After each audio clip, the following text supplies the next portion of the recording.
aquí un momentito. Ahora, aplicamos un montón de normas de la parte de juicio ordinario, es decir, desde el 399 hasta el 436. Fíjense que acabo de mencionar pues un montón de artículos.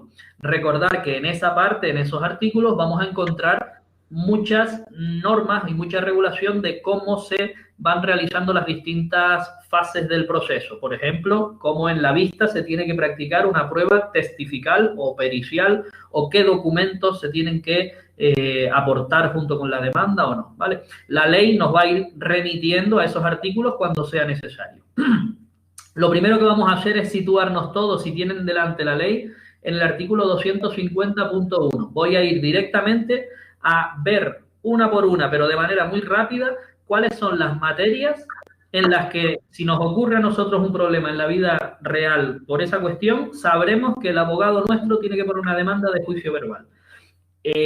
Cualquier dudita me paran y lo explicamos un poquito mejor. La primera... Ese artículo es importante, perdona, Fran.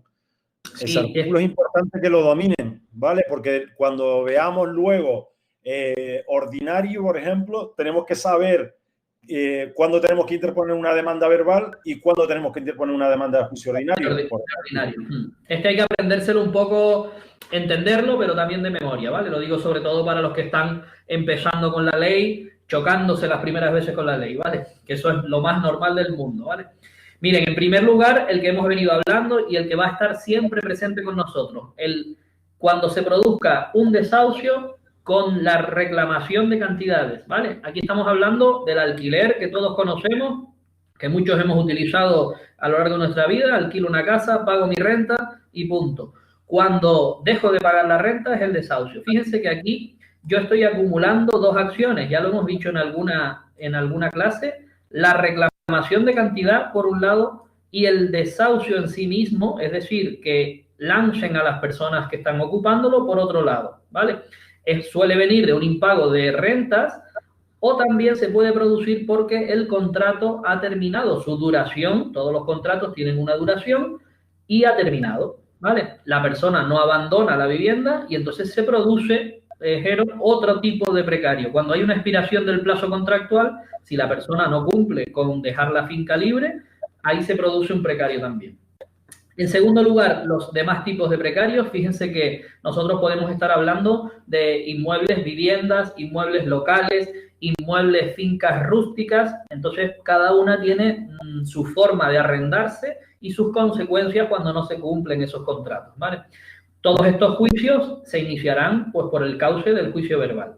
Pero luego nos encontramos cositas más extrañas que nos las pone también el 250.1, como cuando se pide recobrar la posesión de algunos bienes que le corresponden a los herederos en una herencia y no existe un poseedor conocido, pero tampoco puedo acceder a la finca, ¿vale? O esta está de alguna manera ocupada por algún heredero, por algún familiar de heredero o lo que sea. La ley establece que todos estos procesos, los que hemos visto hasta ahora y los que vamos a ver a partir de ahora, siempre nos vamos a encontrar con la palabrita sumaria, tutela sumaria de la posesión, recuperación inmediata de la posesión de una vivienda. Todas estas cuestiones nos indican que el procedimiento no va a tener lo que la ley denomina efecto de cosa juzgada, lo definiré más tarde. Es importante entender que ese concepto va a permitir o no que haya un juicio posterior sobre eso. Ejemplo en el que acabamos de ver. Quiero recuperar la posesión de este bien que me corresponde por herencia. Tramito un juicio verbal, me va bien, obtengo mi sentencia favorable o me ponen en inmediata posesión del inmueble. ¿Eso quiere decir que ese bien ya me corresponde? No. Quiere decir que me han solucionado el problema a priori, de forma inmediata, por los motivos que el juez entienda. Luego, sobre eso, se pueden interponer otras acciones. Se puede interponer que los otros herederos quieran partir la herencia, que venga alguien con mejor derecho que yo y me lo impida, ¿vale?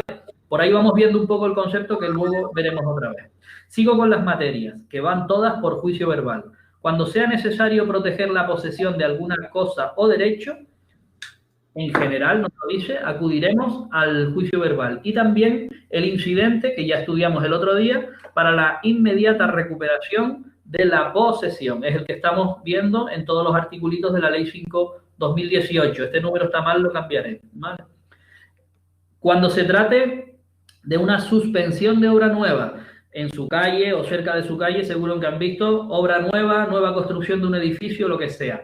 Si ocurre cualquier problema con los vecinos, con la finca colindante, hay una invasión de terreno donde ponen una columna del nuevo edificio, eso no es de ellos, etcétera, etcétera. Cualquier problema de eso, existe un mecanismo por juicio verbal para la inmediata suspensión de la obra. Y efectivamente veremos que una de las consecuencias especiales en este verbal es que efectivamente el juez para la obra. Esto antiguamente se denominaba interdicto de obra nueva. Los interdictos eran casi juicios, ¿no? Con el efecto ese de no tener efecto de cosa juzgada. No resuelven la cuestión grande, no resuelven si el terreno donde está el garaje nuevo ese es de uno o es de otro, no sé si me siguen, sino que simplemente dice, oiga, para no perjudicar más, porque luego cuando esté todo hecho, a ver quién lo echa para atrás, ¿vale? Ese sería dicho vulgarmente, vamos a suspenderlo. Lo que antes era el interdicto de obra nueva, hoy es un juicio verbal con suspensión de obra nueva. Lo mismo ocurre al contrario, cuando se va de hecho a demoler o derribar algo, la ley añade este conceptito que le pusimos ahí, que amenace ruina o que amenace riesgo para causar algún daño, ¿vale? Una casa que se está cayendo, una estatua en un parque que amenaza con caerle encima a alguien o lo que sea, ¿vale? Si nosotros queremos demoler y nos plantean un juicio verbal, pues se podrá detener esa demolición a riesgo de lo que pase, ¿vale? Siempre por vía de juicio verbal. Aparte del derecho de propiedad, estoy en este punto, existen otros muchos derechos que el derecho civil los llama derechos reales porque se materializan sobre cosas casi siempre, sobre bienes muebles o inmuebles. Cuando yo tenga que garantizarme cualquiera de esos otros derechos, por ejemplo, el uso de una cosa mueble o inmueble, un coche, una vivienda, una finca, lo que sea, cuando yo tenga que garantizar que me van a permitir el paso o el acceso a mi finca, entran en juego las servidumbres, ¿vale? O cualquier otro tipo de derecho, el derecho de vistas, hay un montón de derechos que la ley llama derechos reales porque se materializan sobre estos bienes muebles o inmuebles y que establece un montón de medidas para garantizarlos. Cuando yo pretenda alguna de esas, que se me garantice el acceso, que me quite usted las piedras que me puso en el camino que da acceso a mi finca, utilizaré un juicio verbal, ¿vale?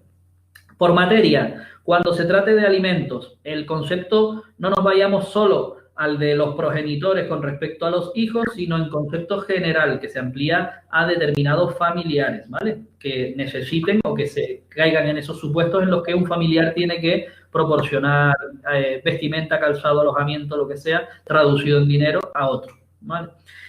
Otra materia que va por juicio verbal es cuando se trate de rectificar por hechos inexactos o perjudiciales. En estos casos, ante cualquier perjuicio que se me pueda causar, yo exijo por parte de quien me lo ha causado una rectificación que puede ser pública, que puede ser en el ámbito empresarial, que puede ser en el ámbito público mediático, etcétera, etcétera. Pues lo reclamo por esa vía. Aquí no estamos hablando de indemnizaciones por el daño causado, sino simplemente yo tengo derecho a que usted lo que dijo de mí lo desdiga diciendo la realidad, ¿vale? O quite eso que me lo ha causado, que me ha causado el perjuicio. Por otro lado tenemos los dos siguientes, también por materia. Todos nos hemos comprado un coche a plazos o nos hemos comprado, hemos hecho un leasing de un vehículo o hemos hecho un arrendamiento financiero de una maquinaria, ¿vale? Todos estos contratos, o hemos comprado un televisor de no sé cuántas pulgadas a plazos.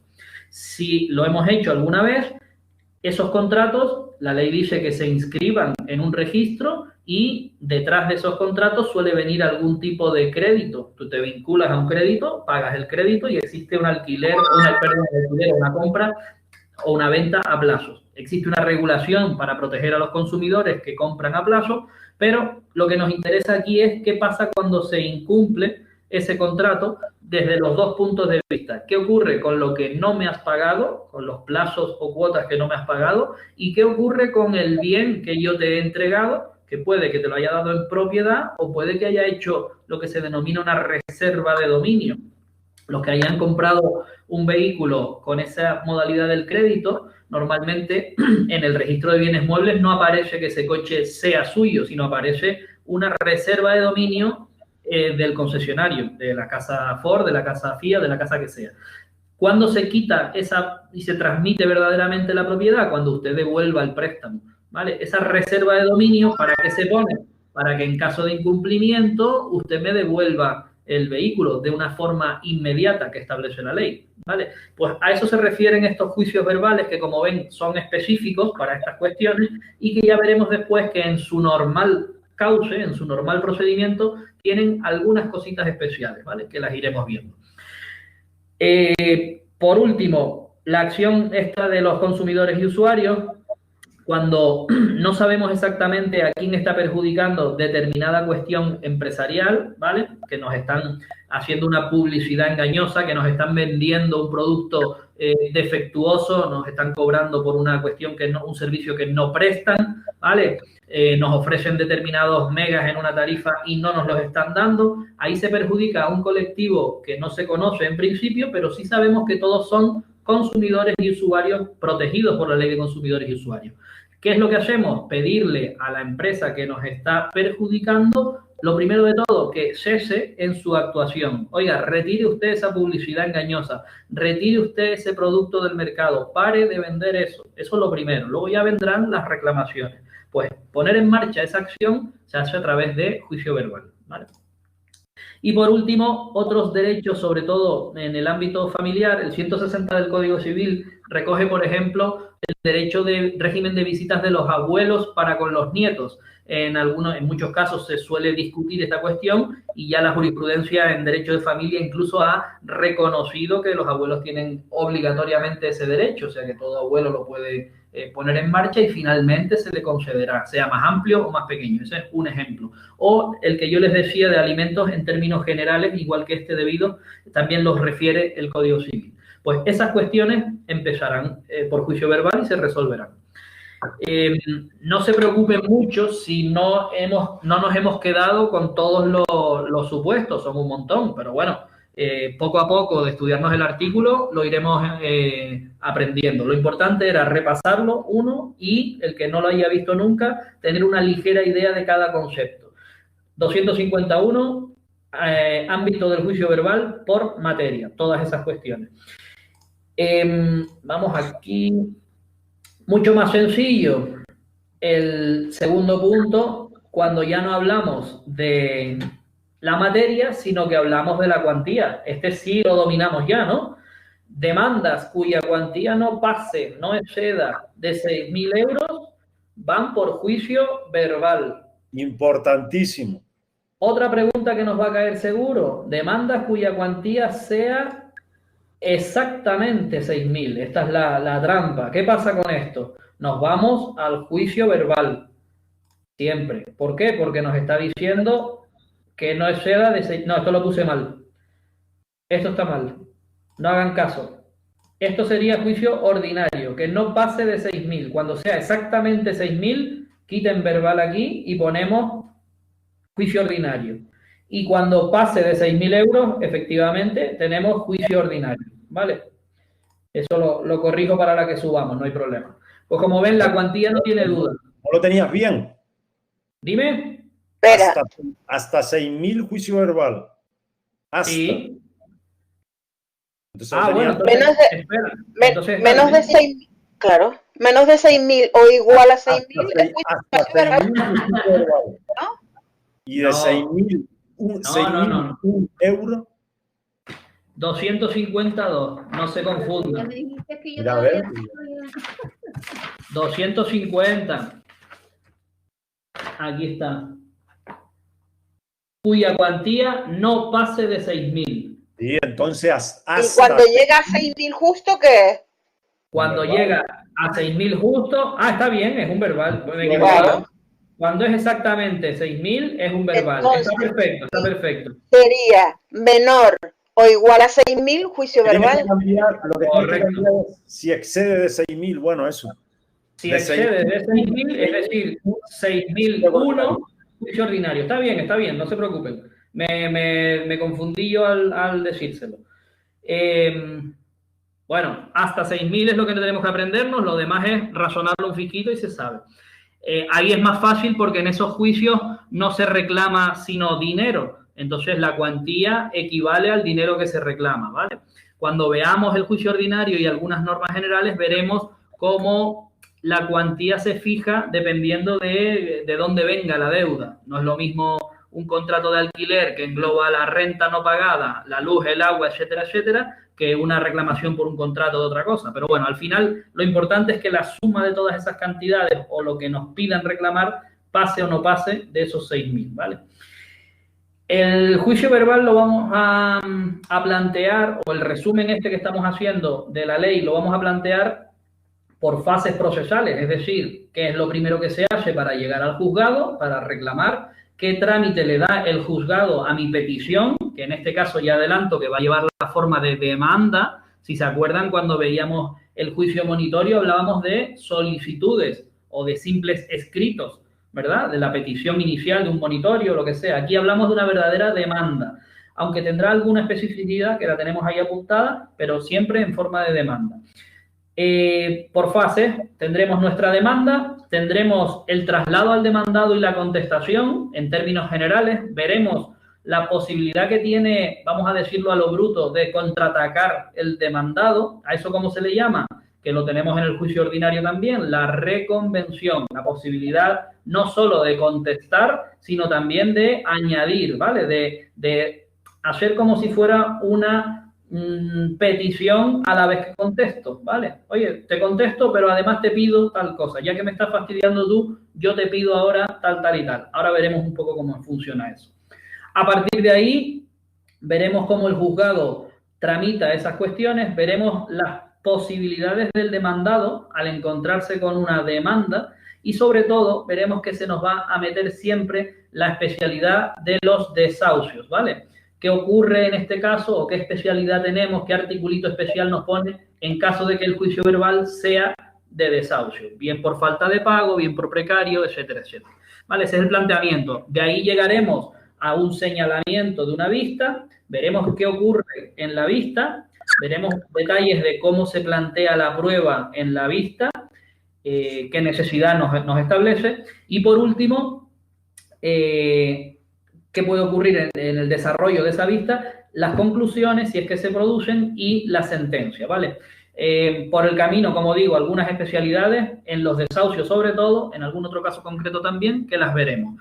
No quiero que dejen sin estudiar la parte que no es de desahucio, porque son las cuestiones más difíciles, porque son detallitos, son artículos especiales y es donde nos pueden coger con las preguntas, porque todo lo demás la gente pues se lo suele estudiar bastante bien. Entonces, bueno, cada vez que veamos alguna lo diremos. Lo que vimos en la clase pasada es específicamente una especialidad, es un desahucio muy concreto para ese punto de ignorados ocupantes. Como digo, todo esto del verbal empieza en el 437 con la demanda, por supuesto. La demanda, este juicio empieza por demanda, tiene una forma establecida, que ustedes la tienen en el artículo 399, y como ven, les puse aquí que pertenece al juicio ordinario, pero se aplica aquí también. ¿Por qué? Porque la ley lo dice. Como no tengo una especificidad para los juicios verbales, cojo la forma de la demanda. Una demanda pues tiene su planteamiento con su encabezado, las partes que actúan, etcétera, etcétera, unos hechos, los hechos en los que yo voy a basar mi demanda, una fundamentación jurídica, una petición o petitum y a lo mejor algún otro sí, alguna fórmula de estas para añadir alguna cuestión como puede ser la proposición de prueba o alguna petición al tribunal extra, ¿vale? Como prueba anticipada o alguna cuestión así. ¿Qué detalle nos pone la ley? La ley tiene una precisión en cuanto a la necesidad de abogado y procurador o la no necesidad de abogado y procurador para presentar las demandas. En los artículos 23 que tienen aquí, 23.2 y 32.2, en los primeros puntos, la ley nos habla respectivamente de la necesidad de procurador y de la necesidad de abogado. Para la gente que no está muy familiarizada todavía con esto, el procurador es esa figura que representa a la parte y que intermedia entre juzgado y parte para notificar resoluciones, para presentar escritos, para requerimientos, ¿vale? Cuando nosotros actuamos a través de un procurador, primero, nos convertimos en parte procesal. Segundo, tenemos una serie de derechos y de obligaciones con el procedimiento y con el tribunal, ¿vale? Desde el momento en que yo tengo procurador, todas las notificaciones me las hacen a través de mi procurador, con lo cual yo estoy dando por hecho, o la ley presume, que cuando notifica a mi procurador, yo, que soy el ciudadano, estoy en mi casa, pero yo me estoy dando por enterado del contenido de esas resoluciones, ¿vale? Eso es mucho más fácil, mucho más ágil, sobre todo los procuradores, si son buenos, suelen estar muy al tanto de los plazos. Si a mí me notifican y se me pasa el plazo para contestar cualquier cosa, pierdo derechos en el procedimiento. Entonces, un buen procurador es muy importante. Sin embargo, el abogado es el que me dirige, dirige técnicamente el procedimiento. Es el que me aconseja, el que me asesora y el que me dice, ahora vamos a pedir esto o vamos a plantear esto de otra manera. El que habla en la vista y plantea todo lo que yo quiero reclamar o defenderme, ¿vale? Es una dirección técnica. Dicho todo este rollo, perdón a los que ya lo han oído un montón de veces, pero bueno, me gusta recalcarlo. La ley nos plantea un límite en la cuantía reclamada para la necesidad o no de abogado y procurador en estos juicios. En concreto, para el juicio verbal, si las demandas son de cuantía inferior a 2.000 euros, nos da la posibilidad, primero, de no acudir con abogado y procurador y, segundo, utilizar un modelo impreso y normalizado de demanda, ¿vale? Nos facilita como ciudadanos a que si no voy con abogado ni voy con procurador, pues reclamo directamente, ¿vale? Relleno esos documentos, ese impreso que tiene más o menos la forma de demanda, mucho más sucinta, ¿vale? Por eso la ley habla de demanda sucinta, en pequeñito, resumida, y le acoplo o le añado los documentos que me exija la ley en cada caso. Recomiendo este articulito también porque nos sirve en general, ¿vale? Y la cuantía para las posibles preguntas sería eso, inferior a los 2.000 euros. Con respecto a la demanda presentada de juicio verbal, ¿quién examina si cumple o no cumple los requisitos que en cada caso se exigen? El letrado de la Administración de Justicia. En algún caso el artículo todavía recoge la designación anterior, que era secretario judicial. Letrado de la Administración de Justicia, si todo está correcto, admite, en ese caso admitiría con un decreto, ¿vale? Resolución propia del letrado, admisión de la demanda por decreto, diciendo que cumple los requisitos, y si ve algún problema de jurisdicción o de competencia, lo que hace es dar cuenta al juez para que éste examine esas cuestiones y resuelva con una resolución suya, que en este caso será un auto, pues que podrá declarar que sí soy competente para esta materia, competencia territorial o objetiva, lo que sea, o bien que la jurisdicción no me corresponde. Jurisdicción es el ámbito territorial, perdón, el ámbito jurisdiccional. Esta cuestión no es de derecho civil, esta cuestión es de derecho laboral, esta cuestión es de otro, ¿vale? Nos falla el tribunal por la rama que lleve, ¿vale? Usted lo ha presentado en un juzgado de primera instancia o primera instancia de instrucción y esto es una cuestión mercantil, pura y dura. ¿Vale? Tiene usted que ir al juzgado mercantil, al social, etcétera, etcétera. ¿Vale? La competencia puede venir por la materia, por el aforamiento de alguna persona, en algunos casos raros, o bien territorial, ¿vale? Objetiva o territorial. Presentamos una demanda de verbal en la audiencia que solo resuelve el recurso, me van a decir que no, o que casi solo resuelve el recurso, me va a decir que no. ¿Vale? Eso es repasito, si quieren, en el artículo 58 lo tienen. Una tercera opción que tiene el letrado es no admitir y no dar cuenta. ¿Por qué? Porque lo que advierte es que le falta alguna cuestión formal. Ejemplo claro y típico, no ha aportado usted las copias o dice usted que aporta el poder del procurador y no lo aporta. ¿Vale? Pues le mando subsanar, le doy un plazo para que aporte esa representación, ese documento o lo que sea, o las copias, si es que le faltan las copias, y luego admito o le doy cuenta al juez. ¿Se entienden las tres posibilidades que tiene en este primer momento en el que entra una demanda? ¿Sí? ¿Había alguna duda por ahí? No. Vale. Supongamos que hemos admitido así de priori, lo hemos hecho por decreto o por auto, porque si lo hace directamente el letrado, dicta su decreto. Si se lo pasa al juez para que valore los supuestos de falta de jurisdicción o competencia, dictará un auto. Supongamos que lo admite. Bien, lo siguiente, como hemos planteado, sería el traslado al demandado o a los demandados. Siempre podemos tener codemandados. Se abre aquí un plazo súper importante, una pregunta de cajón, siempre para los exámenes. 10 días para contestar.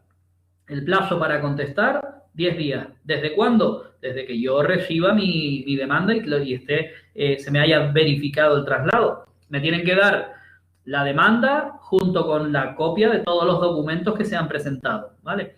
¿Qué ocurre si no contesto a la demanda en esos 10 días? Con carácter general, si no media suspensión y no hay justa causa, se produce una figura procesal que nos la vamos a aprender para siempre, que es la rebeldía procesal. Alguien que no haya oído nunca este término le puede chocar y que alguien me diga a mí que usted es un rebelde, ¿vale? No, oiga, yo no soy ningún rebelde. La figura de la rebeldía procesal es una figura que se da en el proceso. Es decir, cuando yo no contesto, en este caso a la demanda, me declaran en rebeldía procesal. No quiere decir que usted se comporte mal ni nada, sino que la postura, la posición que usted ha adoptado es la de no comparecer, no pagar, no hacer caso a lo que le dice la demanda, ni siquiera oponerse o comparecer en el juzgado con abogado y procurador para presentar una reconvención. Usted no hace nada, pues bueno, si se le pasan esos 10 días, se dicta esa rebeldía. Eso va a tener unas consecuencias sobre todo y especialmente en el régimen de notificaciones.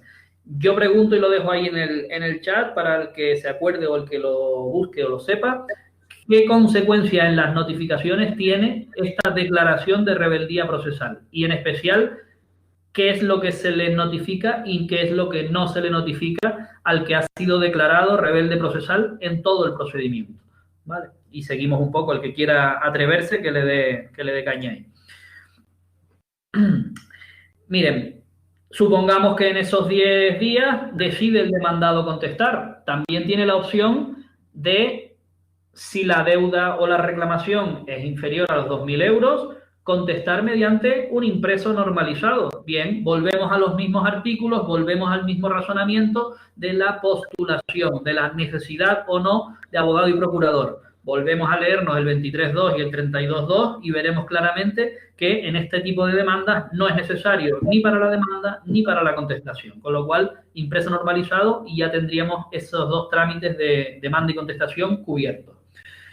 Introducimos también la posibilidad que yo les contaba al principio. Cabe la reconvención. Reconvención entendida como esa posibilidad de no reducir el juicio a lo que me plantean en la demanda, sino aprovechar que tengo 10 días para contestar, para también introducir otras peticiones que yo tengo. ¿Qué requisito tenemos que tener? Lo mismo que en el juicio ordinario. Cuando veíamos el juicio ordinario, las cuestiones que yo puedo plantear como unidas o conexas en forma de reconvención tienen que tener relación, tienen que tener una conexión con la petición inicial. Un ejemplo de estas cuestiones pues sería alguna reclamación que yo tenga contra el demandante por el mismo contrato. Oiga, usted me vendió a plazos el microondas y tal igual, me reclama usted el precio entero. Bien, mire, no solo es que no le debo el precio entero, sino que además usted, pues yo qué sé, me amplió el número de plazos y me dijo que en el verano no tenía que pagar. Por lo tanto, le reclamo yo tal y tal cosa, que haga usted efectivo esto. O me puso usted una garantía que no se cumple y reclamo por la garantía. En fin, cuestiones que no me ha planteado el actor, el demandante, y que yo le puedo reconvenir. Les hemos puesto aquí una esquemita para no liarnos, pero a lo mejor nos liamos más de lo que intentaremos que no, para que entendamos cómo funciona esto. En principio tenemos a las dos partes aquí, actor y demandado, ¿vale? En teoría, y si todo va bien, el actor dirige su demanda contra el demandado, ¿vale? Lo puede haber presentado con un formulario o con su abogado y procurador, como corresponda. El caso es que la demanda, con los documentos, le llega al demandado. Y el demandado, en el plazo de 10 días, tiene estas opciones. Contestar a la demanda simplemente. También tiene la opción de no hacer nada y caer en rebeldía, pero esa vamos a dejarla al lado. O también formular lo que se llama la demanda reconvencional. Esto en la práctica se hace así. Yo recibo una demanda y cuando contesto, hago contestación a la demanda, lo pongo en negrita, formulo tal escrito de contestación a la demanda. Yo termino todo el escrito en Santa Cruz de Tenerife a 30 de junio del 2020, bien. Otro sí digo que formulo demanda reconvencional y entonces añado, duplico y entonces pongo una demanda, pero la llamo demanda reconvencional. ¿Por qué? Porque en esa demanda reconvencional, con la misma forma, voy a plantearle al demandante otras cuestiones que están unidas con lo mismo que él me ha planteado, ¿vale? Que están conexas. De esa manera planteo la demanda reconvencional y el demandado se convierte, por llamarlo de alguna manera, en demandante reconveniente, ¿vale? Demandado reconveniente. Quiere decir que no solo ha contestado la demanda, sino que ha formulado reconvención. Hasta ahí bien. Perdona, Fran, Dese en cuenta que la reconvención, eso es una pregunta que suelen ponerle, la reconvención, ¿dónde se propone? Efectivamente. El demandado. El demandado. ¿Dónde la propone? En la contestación a la demanda. ¿Vale? En la contestación. Siempre va en la contestación. Incluso acuérdense de eso que les he dicho. Primero la contestación y pegado justo en el folio que corresponda la demanda reconvencional, la reconvención. Y así me convierto en demandado reconveniente. Como podrán ustedes ver, el pulso de este preparador está peor que el de un borracho, porque no puedo ni hacer un circulito, pero bueno, intentaré utilizar otros métodos. Bueno, en los 10 días he presentado mi contestación y mi demanda reconvencional, con lo cual esa de parte que el demandante no sabe le va a tener que llegar. Nosotros enviamos nuestra contestación y nuestra demanda al actor. En ese momento ya lo podemos denominar también reconvenido, actor reconvenido o demandante reconvenido. Son términos que no hace falta aplicarlos, ¿no? Son exactamente iguales y da igual que tú digas el actor que el demandante, eso no tiene más importancia. Pero sí saber que cuando me devuelven la contestación con una demanda reconvencional, yo tengo un plazo para contestarla. ¿A qué voy a contestar? A la parte que no he contestado, a esa reconvención, ¿vale? Y en principio nada más, yo formularé un escrito de contestación y ya quedará cumplido ese ping-pong o ese tenis de demanda, contestación y reconvención, contestación a la reconvención, pues ya tenemos todo, ¿vale? Sobre todo para los nuevos que no han visto la materia, decirles que la reconvención no es obligatoria en la contestación a la demanda. Siempre y cuando haya motivos por parte del demandado para reconvenir. Si no, simplemente contesta la demanda y punto. Sí, efectivamente. Contestas a la demanda y además el demandado ni siquiera está obligado a eso. Aquí no hay ninguna obligación. Lo que sí ocurre son dos cosas. Una, que tiene consecuencias. Si tú no contestas a la demanda, ya hemos visto que te declaran en rebeldía. Pero es que además pierdes la oportunidad de hacerlo. Con lo cual, en un juicio ordinario, por ejemplo, te pierdes hasta la posibilidad de proponer pruebas. Y si tú no contestas a la demanda, en la celebración de vista también vas a tener falta de prueba, casi, porque solo vas a poder llevar aquella que no has podido presentar junto con la contestación. Pero bueno, esto ya lo iremos repitiendo más veces. En principio, tener claro este jueguito de cómo se presentan los distintos documentos que son las peticiones de las partes y añadir una cosita que no está aquí respecto de la reconvención. El artículo 438.2 nos dice que la reconvención no se va a admitir en aquellos juicios verbales cuya sentencia, sí está aquí, lo tengo puesto, es verdad, cuya sentencia no vaya a tener efectos de cosa juzgada. Me paro aquí un segundito solamente para definir este concepto que nos va a servir para todo la oposición. El efecto de cosa juzgada. Cuando yo dicto una sentencia, sabemos que esa sentencia resuelve lo que se haya pedido en el juicio, ¿verdad? Bien. Esa sentencia puede ser definitiva, quiere decir que puedo poner un recurso para ver si cambia, o puede ser firme, quiere decir que ya he puesto el recurso y sigue confirmándose, o que no cabe recurso, ¿vale? Nosotros entendemos eso. Una sentencia firme resuelve sin posibilidad de recurso la cuestión que esté en juicio. Esa sentencia puede además de no ser recurrible, puede haber resuelto el fondo de la cuestión. Por ejemplo, imaginemos la suspensión de obra nueva, que es el ejemplo donde yo creo que se ve más fácilmente. Si yo resuelvo que se suspenda la obra, lo estoy resolviendo para siempre, aunque esa sentencia sea firme. A lo mejor no cabe ningún recurso contra ella porque ya se me pasó el plazo y esa orden de suspensión sigue ahí. Pero ¿verdad que esa suspensión se podrá levantar en algún momento? Bien. Cuando se ponga otro procedimiento para reclamar, yo qué sé, si puede usted construir 3 plantas o 4, ¿vale? Porque empezó a construir la 4ª y le suspendimos la obra, la solución puede ser que la puede construir o que no. Si le dicen que sí, ¿verdad que esa suspensión se levanta y continúa usted construyendo? Bien, ahí distinguimos el efecto de cosa juzgada formal dentro del procedimiento, resolví la suspensión y ya no puedo recurrir, ¿vale? Del efecto de cosa juzgada material.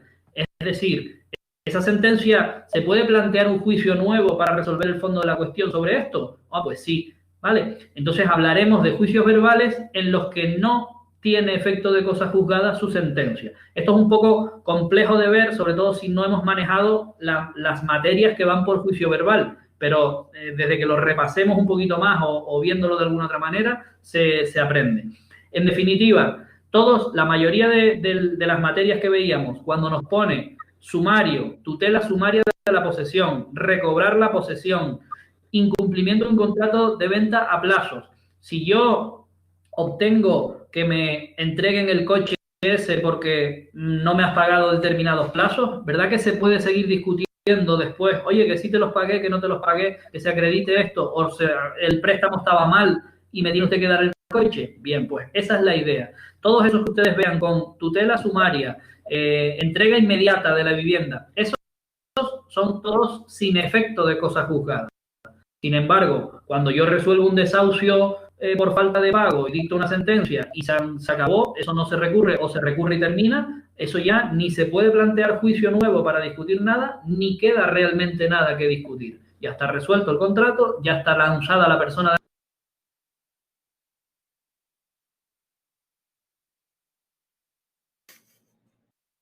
Francisco, te quedaste colgado.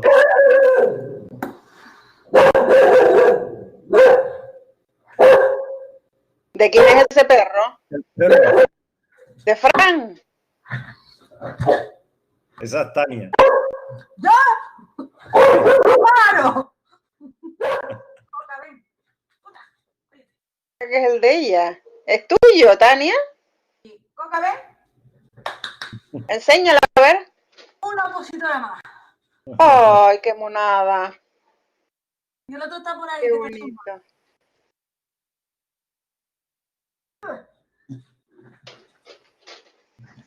A ver. Dile a ese hombre que no lo vemos. Ah, ya está en ello seguramente. Está en ello. Esta semana les voy a subir un práctico de desahucio. Es un examen oficial del año 2010 que está bastante bien. Es un monitor, un desahucio, pero que lleva cositas de monitorio y alguna que otra preguntita de ley de propiedad horizontal. Es un práctico que pusieron vaya. en el 2010, pero que fue difícil, la verdad. Pero está bien para que vayan entrando en materia con el juicio de desahucio. En el juicio de desahucio también hay una parte que vamos a ver, pero que eso está en el tema 17, que es en el tema de ejecución, el 703 y siguientes, que es nos habla del lanzamiento, de cómo se hace el lanzamiento, cómo se practica el lanzamiento, y ahí sí que vamos a incidir bastante porque ahí sí que participa, digamos, el auxilio. O sea que yo que ustedes me prepararía muy, muy bien antes del examen. Ya se los comenté el otro día, el juicio de desahucio de ignorados paraderos. Tengo la vena de que uno de los prácticos va a ser ese. Entonces, ¿qué vamos a hacer? Que antes del examen vamos a hacer el que tenemos en la plataforma y dos o tres prácticos de eso. Para si nos toca la lotería, pues vamos a ser los mejores en el práctico de desahucio por ignorados paraderos. Mira, y perdona, hablando de los supuestos prácticos, no los pondrás en papel. Es que no lo puedo hacer sin una sola vez. Pero tú no tienes la opción de repetir las respuestas. ¿Cómo puedes hacerlo sin una sola vez? Lo tienes en la plataforma. Lo de papel me refiero, una vez que ya los haces, sin embargo los otros es más cómodo porque te das cuenta, vas repasando los que has fallado y lo vuelves a hacer de nuevo, más cómodo. Elisa, estamos dando todo online, tenemos la plataforma, tú puedes imprimir incluso el práctico, lo puedes imprimir desde la plataforma, el enunciado y o sea, lo que es el supuesto, y luego hacerlo desde la plataforma. Ahora, que tú lo quieras en papel, pues... Que no me estás entendiendo. Te estoy diciendo que no lo pongan en papel. Que no lo pongan. Eso que nosotros han habido algunos que hay un supuesto práctico que está en papel, o sea, lo tienes que imprimir para poderlo hacer, porque ¿me entiendes lo que te digo? Hola. No te entiendo bien lo que me estás diciendo. Claro, no me estás entendiendo. No. A ver, hay dos supuestos prácticos, los que tú haces las preguntas y te da verde si está ok y rojo si no está ok. ¿Vale? Y esos son los que están en la plataforma. Esos son los generales. Entonces hay algunos supuestos prácticos que ustedes han puesto PDF. Entonces tienes que imprimir el PDF y hacerlo. ¿Me entiendes lo que te digo? Lo tienes por escrito. Esos son una parte que hay en Word y en PDF. Pero bueno, de esos ahora no estamos subiendo ninguno. Por eso te digo que yo opino que los otros son mucho mejor que los de PDF, ¿sabes? ¿Cuál? Los que tienes en la plataforma. Los que hacemos, los del verde y el rojo. Los que tienes opción de volverlo a repetir continuamente para quedarte más con los conceptos. Esos son los que ¿Entendiste ahora? Esos son los que tienes en la plataforma. Por eso. Sí, vale. Yo sé lo que dice. Sí. Hay que irlo subiendo en el otro formato, dices tú, ¿no? Exactamente. Sí, eso hay que ir haciéndolo. Bueno, ¿dónde me quedé? Porque me quedé hablando solo. Pregunta. En el 439, sí. 439. Dime, Tania. ¿La tienes ahí en el chat? ¿El qué? Una pregunta. ¿Cómo no? Ah, vale, a ver. Espérate, eso lo atiendo yo. Vale, la reconversión en el... Sí, eso SEO te va echando una mano por los artículos. También era en la contestación de la demanda antes de la audiencia previa. Eso es en el ordinario, sí. Ahora te lo... Eso, yo sigo y SEO te lo busca por el ordinario. Espérate, déjame entrar en el... Vale, yo me quedé por... ¿En el chat, Tania? Sí, la puse por el chat para no hablar tanto. ¿Se entendió? En el privado, pues yo no lo tengo.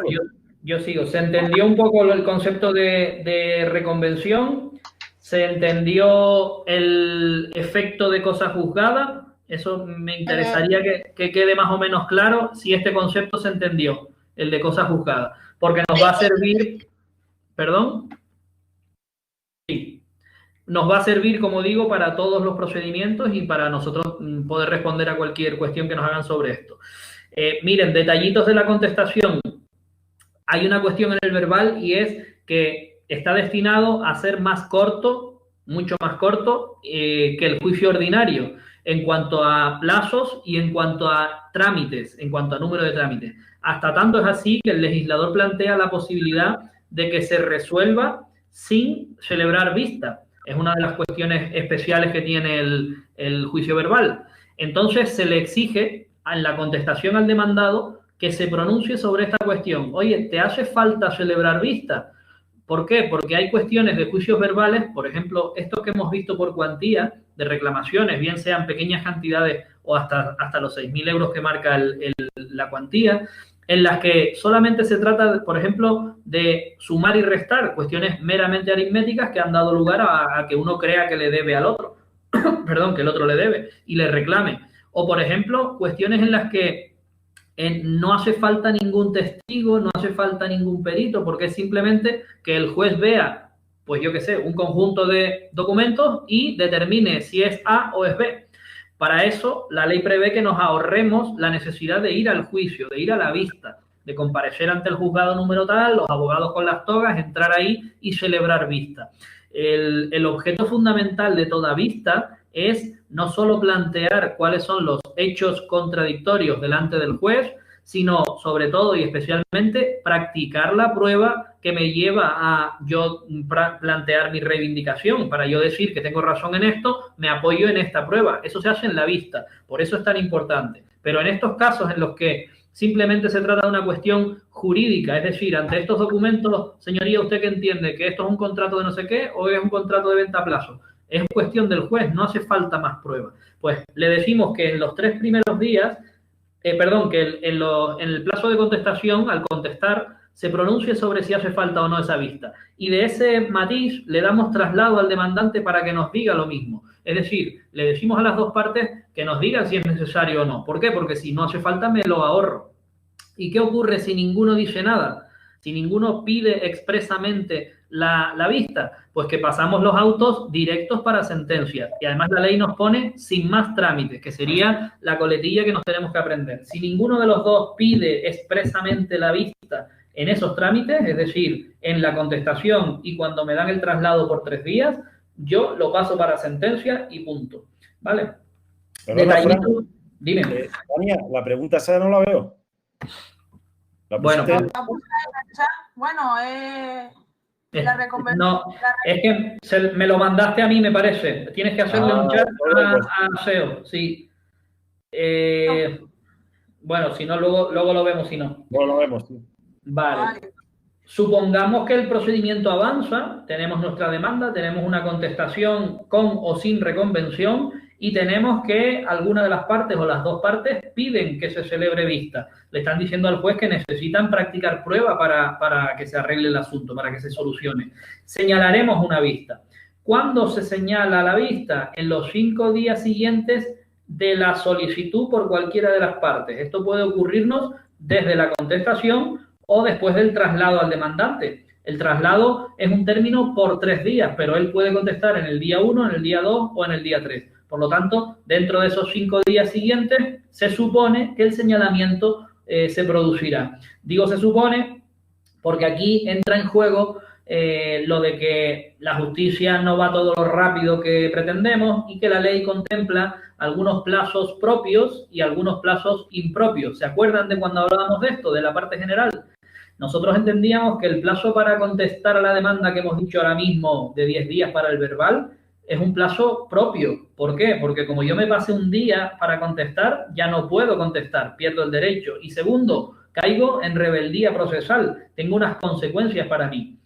Sin embargo, el hecho de que el secretario, el letrado de la administración, señale en el día 6, en el día 7, en el día 10, no tiene una consecuencia directa o real. Sí, estará tardando ese juzgado, le podremos decir que ha incumplido el artículo pero no tiene una consecuencia para el juzgado, ni mucho menos, ni para las partes, salvo ese retraso.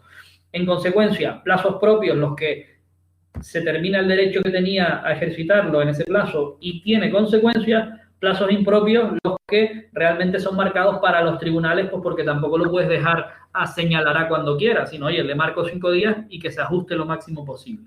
Bueno, nos invita también la ley a que, a pesar de haber solicitado vista, podamos reconducir eso y donde dije que quiero vista, decir que no la necesito, ¿vale? En ese caso, en el momento que sea, lógicamente antes de la vista, declararemos que el procedimiento queda concluso para sentencia.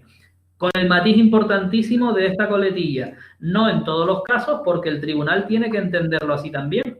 Si el tribunal nos dice que, a pesar de que yo esté renunciando a la vista, quiero celebrarla, el tribunal es soberano, entonces se acordará la celebración de vista, ¿vale? Si lo considera oportuno, directamente para sentencia. Miren, Con respecto, antes de señalar para vista y antes de irnos a la vista, tenemos que ver algunas cositas que nos quedan sueltas. Por ejemplo, ¿qué ocurre cuando se inadmiten en algunos juicios verbales por determinadas razones? Esto es un poquito de aprenderse algún articulito que otro, aprenderse 2 o 3 cositas. En el artículo 439 nos habla de aquellos juicios verbales en los que yo intente o quiera pedir recobrar la posesión de un inmueble. Tengo que tener en cuenta este plazo, que es un plazo de derecho civil realmente, lo que nos pone en la ley de proceso. Tiene que haber pasado menos de un año, dice, desde la perturbación o despojo. Despojo es cuando tú le quitas algo a alguien, ¿no? Le despojas de la posesión, en este caso, del uso, de lo que sea. Hablamos de posesión de un bien mueble o inmueble, en este caso, menos de un año. Si ha pasado más de un año, no quiere decir que nunca lo pueda recobrar. Quiere decir que tendré que plantear un procedimiento diferente, más amplio, probar determinadas cuestiones que me den a mí la posesión. ¿Vale? Contar con ese plazo siempre. Un año desde la perturbación. Cuando yo trate de garantizar otros derechos reales, aquellos que hablábamos del uso, derecho de vistas, derecho de acceso a propiedades, servidumbre de paso, por ejemplo, todos estos derechos relacionados con bienes muebles o inmuebles, si yo en la demanda no pido las medidas efectivas que yo quiero, ¿vale? Que retiren, pues yo qué sé, es muy común ese ejemplo de varias fincas conectadas por un camino que es servidumbre. Las fincas han dado ese trocito de terreno para crear un camino que pueda todo el mundo acceder a su finca. Si un vecino cabreado, por el motivo que sea, pone obstáculos en ese camino y no me permite entrar a mi finca, si yo no le pido al juzgado una medida concreta que sería liberar el camino mediante la retirada de piedras, madera, lo que haya puesto, una cadena, imagínense, retirada de la cadena mediante tal. Si no lo pongo, no me van a admitir la demanda. Estamos hablando de inadmisión.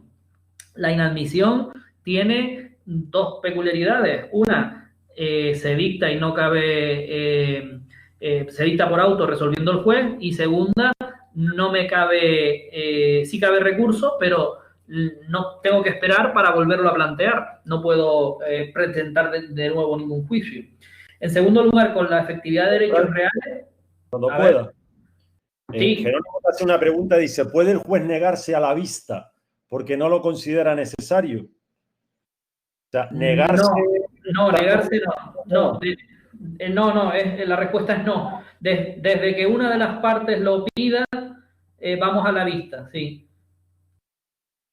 Y si el juez lo considera necesario, pues también.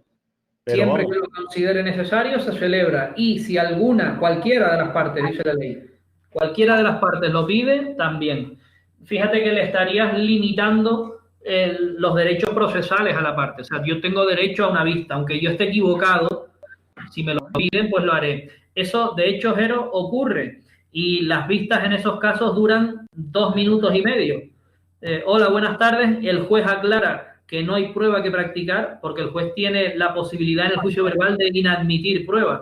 Ejemplo, si nosotros estamos discutiendo una cuestión solamente jurídica, de interpretación, es decir, solamente ante un contrato que es el mismo para ti que para la otra parte, estamos discutiendo si fue una venta a plazo o fue un precio aplazado, por ejemplo, ¿vale? Que eso entraría dentro de este supuesto.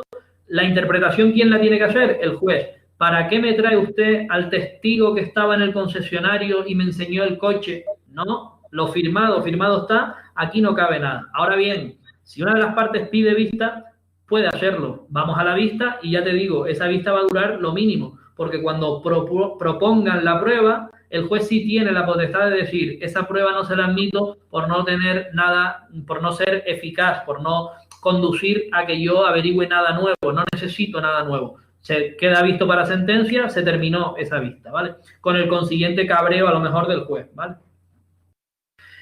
Bien, por último, si tengo que acreditar, por último no, en la demanda, si yo no señalo caución al demandado, fíjense, por ejemplo, que yo quiera retirar esos obstáculos de esa vía que me está impidiendo acceder a mi finca, yo demando contra esa persona y le digo que voy a retirar los obstáculos que me ha puesto este señor. Pero tengo que añadir que si después ese señor en otro procedimiento o donde sea demuestra que tenía él razón al poner esos obstáculos ahí, por el motivo que sea, porque eso ya no era mío, porque lo que sea, yo constituyo un depósito con dinero, por ejemplo, una caución suficiente para indemnizarle a él en ese caso, ¿vale? Si yo en mi demanda no ofrezco esa caución, no podré, no se me admitirá la demanda. Y por último, para yo pedir algo sobre bienes inmuebles, ¿qué es lo que voy a necesitar? Acreditar que soy el propietario o dueño titular de ese inmueble. Certificación del registro de la propiedad. Cuando sea necesario, si no lo aporto, no es que me manden subsanar, sino que me lo van a inadmitir directamente. Tener cuidado con esas cosillas. Bueno, más supuestos específicos de inadmisión en el desahucio por falta de pago. Muy claramente, si yo no indico las circunstancias de la enervación del desahucio, artículo 22.4, directamente inadmiten la demanda. No sé si pararme ahora o pararme después. Me voy a parar ahora y así nos lo quitamos. ¿Quién se atreve a dar lectura al artículo 22.4? A ver, voy a volver por aquí. ¿Alguien? Así yo descanso la voz. Tania, bienvenida. ¿Te atreves? ¿Tienes la ley por ahí? No, los que no saben. En el artículo, no, si no es para que participen un poco. No, yo te lo leo, 22. El 22.4, vamos a leerlo. 22.4 es un artículo para el desahucio súper importante, que nos tenemos que aprender y que nos va a definir todo el tema de la enervación. Es un poquito largo, pero nos completa un desahucio. Vamos a ello.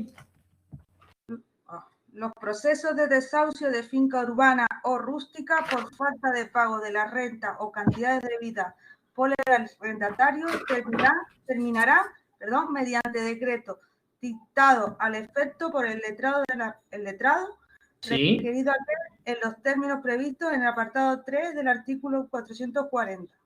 Bien. Paga al actor o pone a su disposición el tribunal o notarialmente, dentro del plazo conferido en el requerimiento, el importe de las cantidades reclamadas en la demanda y en el que adeude en el momento de dicho pago, enervador del desahucio. Vale, vamos a quedarnos ahí. ¿Qué nos está diciendo esta primera parte? Que el inquilino que no ha pagado unas rentas y le ponen una demanda, tiene una opción de seguir con el contrato. ¿Cuál es esa opción? Pagar o poner a disposición del tribunal en el plazo del requerimiento el importe de lo que debe, es decir, todo lo que usted me pide en la demanda y hasta el momento en que yo pague. Por eso se llama pago enervador. La enervación de la acción supone reconducir el procedimiento, es decir, como si no hubiera presentado la demanda. Eso en un contrato de alquiler puede tener puede ser muy útil. ¿Por qué? Porque yo a lo mejor no he podido pagar porque he pasado una mala racha. Soy un inquilino que he cumplido siempre, pero de repente me vienen 2 o 3 meses malos y dejo de pagar. Me ponen la demanda, pero cuando me llega la demanda ya me he recuperado económicamente, he hablado con el dueño y puedo hacer ese pago enervador, ¿vale? Esa es la posibilidad que yo tengo. Consecuencia en el proceso, que desde que conste el dinero pagado, se dicta un decreto y se da por terminado, ¿vale? El procedimiento. Ya veremos que esto no se puede hacer siempre, porque si no se convertiría en un cachondeo para los inquilinos. Pagarían prácticamente a medida que le fueran llegando las demandas, y eso no puede ser. Vamos a darle un poquito más. Segunda parte. Si el demandante se opusiera a la enervación por no cumplirse los anteriores requisitos, se citará a las partes a la vista prevenida en el artículo 443 de esta ley. El que acabamos de ver. El juez dictará sentencia por la que se declarará enervada la acción o, en otro caso, estimará la demanda habiendo lugar al desahucio. Perfecto. Y el otro párrafo, que es el que nos interesa para ver que no siempre se puede hacer. Lo dispuesto en el párrafo anterior no será de aplicación cuando el arrendatario hubiera enervado el desahucio en una ocasión anterior, excepto que el cobro no hubiera tenido lugar por causas imputables al arrendador, ni cuando el arrendador hubiera requerido de pago al arrendatario por cualquier medio fehaciente con al menos 30 días de antelación a la presentación de la demanda y el pago no se hubiese efectuado al tiempo de dicha presentación. Efectivamente. Primero, nos dice que lo de pagar para enervar la acción cuando te llegue la demanda solo lo puedes hacer una vez en el contrato. Por esa razón, porque hayas tenido algún problema, no hayas podido pagar, pero tú normalmente eres un inquilino pagador. Has tenido ese problema, te han puesto la demanda y enervas, consigues quedarte en el alquiler como si no hubiera habido incumplimiento porque depositas o pagas todo el dinero. Segundo, si ya ocurrió en alguna ocasión, no te va a salir. Y además te dicen que tampoco te va a salir bien si antes de la demanda, 30 días antes de la demanda, te han requerido fehacientemente. ¿Cómo se hace esto en la vida normal? Si te han enviado un burofax a tu casa diciéndote que tienes que a fecha de hoy debes los meses de junio y julio de 2019 o 20 y que como no pagues te voy a demandar. Si eso lo han hecho 30 días antes y luego ponen la demanda, ya no te sirve. Conclusión, todos los propietarios de vivienda, antes de poner la demanda, hacen un requerimiento fuera del juzgado, hacen un requerimiento a través de burofax, ¿vale? Normalmente eso, también existe el requerimiento notarial, pero vale más caro y no hace falta. Le damos 30 días y si no, presentamos la demanda. Por último, simplemente dice que aunque yo pague y me ponga al día, por así decirlo, si yo me pongo al día en el alquiler, la condena existe, es el último punto de ese articulito. La condena existe y me van a condenar en costas del procedimiento, es decir, básicamente tendré que pagar al abogado que este señor tuvo que contratar para demandarme. Creo que se entiende más o menos, pero si hay alguna dudita, lo de enervar la acción es importante porque solo se da en el desahucio por falta de pago y es una herramienta útil para ambas partes, ¿vale? Ahora, más adelante veremos otra excepción del desahucio que también tiene que ver un poco con las cantidades debidas.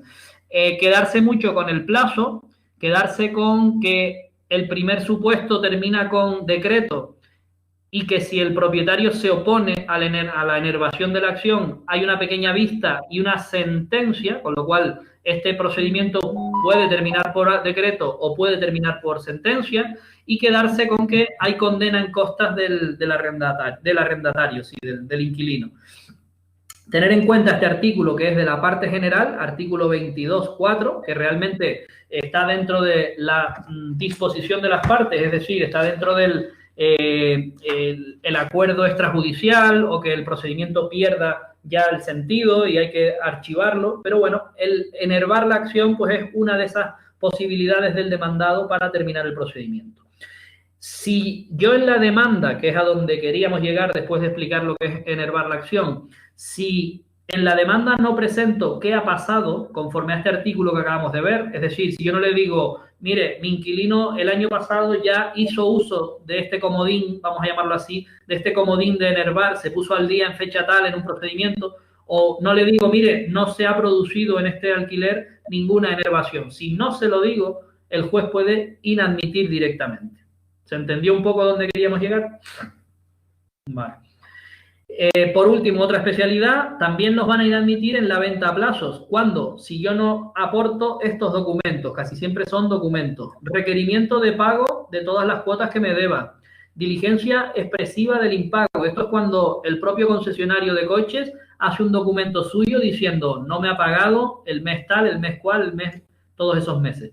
Y me ha pedido que le devuelva el coche que me compré y no se lo he dado, ¿vale? Si se tratara de bienes muebles, también me piden que aporte el registro, la inscripción del registro que les dije antes, de venta a plazos de bienes muebles. Si todos esos documentos casi siempre no se aportan, en lugar de subsanar en estas especialidades me van a decir que me inadmiten la demanda. Bueno, antes de llegar a la vista, ya tenemos nuestra demanda presentada, han pasado todas estas cuestiones, incluso me han admitido o no la demanda si es alguna cosita especial. Antes de ir al juicio, tenemos que poner en marcha el mecanismo. Esto se llama citar para la vista, ¿vale? La citación al demandado para la vista. Él ya ha contestado, pero todavía no sabe, ha pedido vista, no sabemos cuándo va a ser. El artículo 440 lo regula, en general para los procedimientos de juicio verbal. La citación, se tiene que emitir, ojo con esto, se tiene que hacer en los 5 días siguientes a la contestación a la demanda, a la reconvención o incluso a la petición de compensación. Olvídense de eso, que lo pone la ley, pero no es tan importante. Después de que el juzgado reciba la contestación a la demanda o la contestación a la reconvención, recuerden, ahí ya tenemos todo de las partes, tenemos que citar para vista. Tiene que haber un señalamiento en alguno de esos, o bien en el decreto porque sea un desahucio, o bien después porque señale, y una citación a las partes para la vista. Y quédense con esta super coletilla. Esa vista tiene que estar fijada dentro del plazo máximo de un mes. Puede ser a los 20 días, a los 25, o a los 29, a los 31, a los 30. Plazo de un mes. También hablamos de un plazo impropio. Si me la ponen para dentro de 2 meses porque el tribunal tiene mucho señalamiento, no me puedo quejar, por mucho que esté incumpliendo este plazo. Pero en la pregunta del examen tipo 3 que nos va a entrar en el primer ejercicio, sí que vamos a tener que fijar la respuesta de plazo máximo de un mes. ¿Vale? Esas son las trampas que tiene, sobre todo para los interinos, la realidad de lo que ocurre en mi juzgado con lo que dice la ley. ¿Vale? No fiarse mucho de esa memoria de interino que nos sirve para muchas cosas, pero otras veces nos engaña. Después de la citación, o bueno, uno de los objetivos que se hace entre la citación y la vista es que existe durante todo ese plazo, o incluso desde la demanda, la libre posibilidad de llegar a acuerdos, ¿vale? Cuando ven ustedes ahí posibilidad de negociación, significa que durante ese tiempo las partes pueden llegar a un acuerdo. Aquí entran en juego los articulitos 19 a 24. Los artículos 19 a 24, creo que hoy no nos va a dar tiempo a verlos, pero incluyen lo que se llama el poder de disposición del proceso por las partes. Es decir, el demandante puede dar por terminado el proceso si llega a un acuerdo de pago extrajudicial, es uno de los ejemplos. El demandado puede reconocer de alguna manera los hechos en el procedimiento, lo que se llama el allanamiento total o parcial, ¿vale? Con lo cual también se termina el proceso. O bien el demandante puede renunciar, por el motivo que sea, a continuar el proceso adelante, en algunos casos, en casi todos. Todo esto, en definitiva, ¿qué nos está diciendo? Que las partes, en cierta manera, pueden disponer del caminar del procedimiento, el poder de disposición de las partes.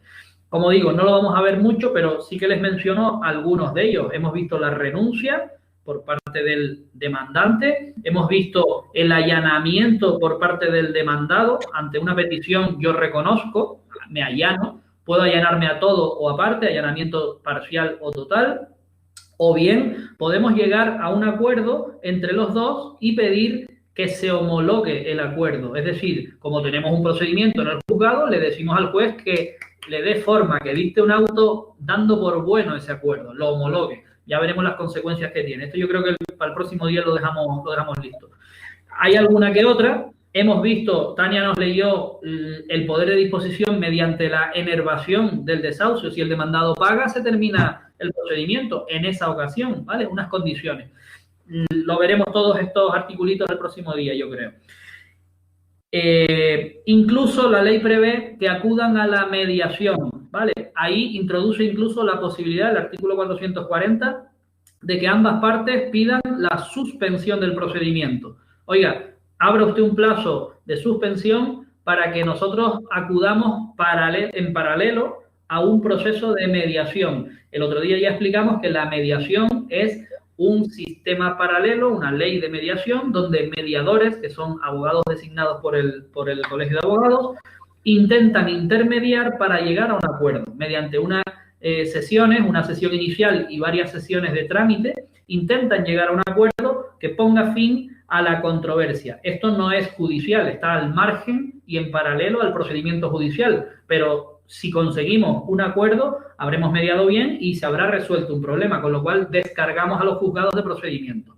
En este caso nos piden la suspensión, se tramitaría toda la mediación con las sesiones que fueran, mientras tanto el proceso está suspendido y al procedimiento añadiríamos el resultado de esa mediación. Si hemos obtenido acuerdo en la mediación, simplemente terminamos el procedimiento, homologando ese acuerdo, por un auto del juez, termina. O bien no hemos conseguido acuerdo, continúa el procedimiento hacia la vista para la práctica de la prueba, ¿vale?